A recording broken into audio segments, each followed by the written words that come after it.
ഈശോയുടെ തിരുഹൃദയ വണക്കമാസത്തിലൂടെ കടന്നു പോകുമ്പോൾ, യേശുവിൻ്റെ തിരുഹൃദയത്തിൻ്റെ മുമ്പിലായിരിക്കുമ്പോൾ നാം കാണുന്നത് യേശു അനുഭവിച്ച സഹനങ്ങളുടെ ഒരു ഹൃദയമാണ്.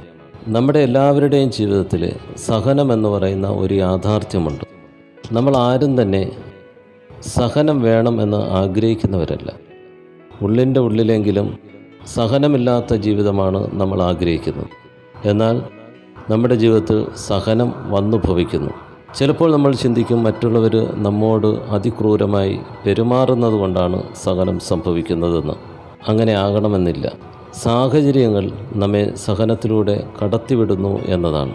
അപ്പോൾ നമ്മുടെ സഹനത്തെ ഓർത്ത് വിലപിക്കുമ്പോൾ, യേശുവിൻ്റെ തിരുഹൃദയത്തിന് മുമ്പിൽ നമുക്ക് അണയുമ്പോൾ, യേശുവിൻ്റെ തിരുഹൃദയം ഓർമ്മിപ്പിക്കുന്നത് നമുക്ക് വേണ്ടി സഹിച്ച ഒരു ഹൃദയത്തെക്കുറിച്ചാണ്. യേശുവിന് വേണ്ടി യേശു ഒന്നും തന്നെ സഹിച്ചിട്ടില്ല. യേശുവിൻ്റെ അമ്മയായ മറിയത്തിന് വേണ്ടി യേശു ഒന്നും തന്നെയും സഹിച്ചിട്ടില്ല. യേശുവിനെ വളർത്തിയ വളർത്തുപിതാവായ യോസേപ്പ് പിതാവിന് വേണ്ടി യേശു ഒന്നും സഹിച്ചിട്ടില്ല.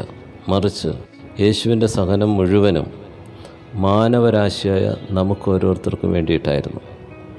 നമ്മെ സ്നേഹിക്കുന്നതിന് വേണ്ടി, നമ്മെ ദൈവവുമായി രഞ്ജിപ്പിക്കുന്നതിന് വേണ്ടി, നമ്മെ ദൈവസന്നിധിയിലേക്കുള്ള സ്വർഗത്തിൻ്റെ വാതിൽ നമുക്കായി തുറന്നു തരുന്നതിന് വേണ്ടി, നമ്മുടെ പാപങ്ങൾ മോചിക്കുന്നതിന് വേണ്ടി ഒക്കെയായിരുന്നു. തിരുഹൃദയത്തിൻ്റെ മുമ്പിലായിരിക്കുന്ന നമുക്ക് ആ ഹൃദയം കാണുമ്പോൾ നമുക്ക് ഓർമ്മിക്കാം, നമ്മുടെ സഹനം ശരിക്കും ആർക്ക് വേണ്ടി ഉള്ളതാണ്? നമുക്ക് വേണ്ടിയോ മറ്റുള്ളവർക്ക് വേണ്ടിയോ?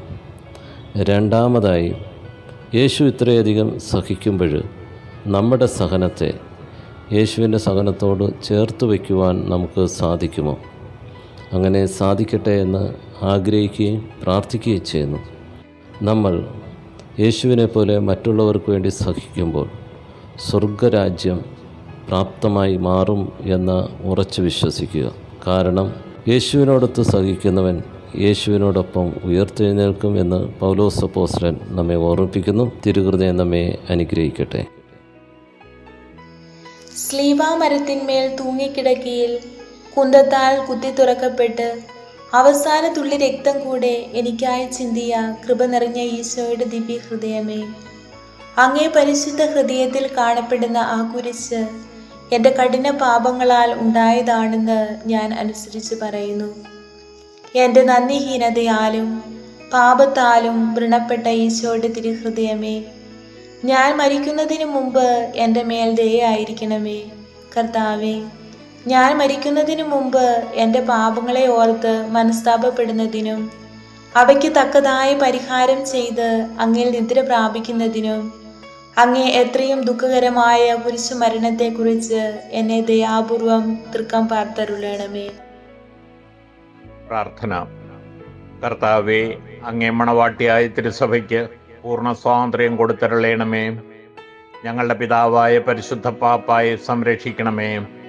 എല്ലാവരും അങ്ങേ ഏക സത്യസഭയെ അറിഞ്ഞ് ഏക ഇടയൻ്റെ കീഴാകുന്നതിന് വേഗത്തിൽ ഇടവരുത്തണമേ. നിർഭാഗ്യപാപികളുടെ മേൽ കൃപയായിരിക്കണമേ.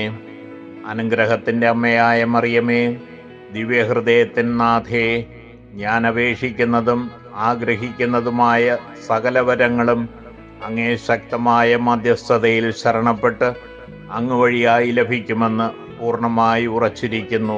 ആമേൻ. അനുപമമായ ഒരു സുദിനം കൂടി നമുക്ക് സമ്മാനിച്ച കർത്താവിന് നന്ദി പറയാം. പ്രിയമുള്ളവരെ, വണക്കമാസത്തിൻ്റെ 23-ാം ദിനത്തിലൂടെ കടന്നു പോകുമ്പോൾ പ്രവാസ ജീവിതത്തിലായിരിക്കുന്ന മക്കളെ സമർപ്പിച്ച് പ്രാർത്ഥിക്കാം. അന്യരാജ്യങ്ങളിൽ അഭയാർത്ഥികളായി കഴിയുന്ന നിരവധി വ്യക്തികളുണ്ട്. അവരേക്ക് സമർപ്പിച്ച് പ്രാർത്ഥിക്കാം. വാതിലിൽ മുട്ടുന്നവരുടെ സ്വരം കേൾക്കണമെന്ന് ഫ്രാൻസിസ് മാർപ്പാപ്പ.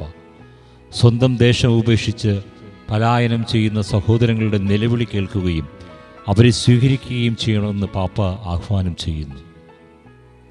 മാനുഷികമായ പരിഗണനയും സ്വീകാര്യതയും ഇവർക്കായി ഉറപ്പുവരുത്തണമെന്നും പാപ്പ ഓർമ്മിപ്പിച്ചു. പ്രിയമുള്ളവരെ, നമ്മുടെയും കുടുംബത്തിൽ നിന്ന് പ്രവാസികളായിട്ടും അന്യരാജ്യങ്ങളിൽ ജോലി ചെയ്യുന്ന ഒരുപാട് പേരുണ്ട്. അവരെയൊക്കെ നമുക്ക് ഈ അവസരത്തിൽ സമർപ്പിച്ച് പ്രാർത്ഥിക്കാം. അവരുടെ നന്മയ്ക്കായി നമുക്ക് സമർപ്പിക്കുക, പ്രാർത്ഥിക്കാം. ഒരുപാട് പേർ വിദ്യാഭ്യാസത്തിനായി വിവിധ രാജ്യങ്ങളിൽ എത്തപ്പെട്ടിട്ടുണ്ട്. അവരുടെ മുന്നിലൊക്കെ അടഞ്ഞുപോയ വാതിലുകൾ അവർ മുട്ടുമ്പോൾ തുറക്കുവാനായി ശക്തമായിട്ട് നമുക്ക് പ്രാർത്ഥിക്കാം. കർത്താവ് ഏവരെയും അനുഗ്രഹിക്കുമാറാകട്ടെ. ആമേൻ.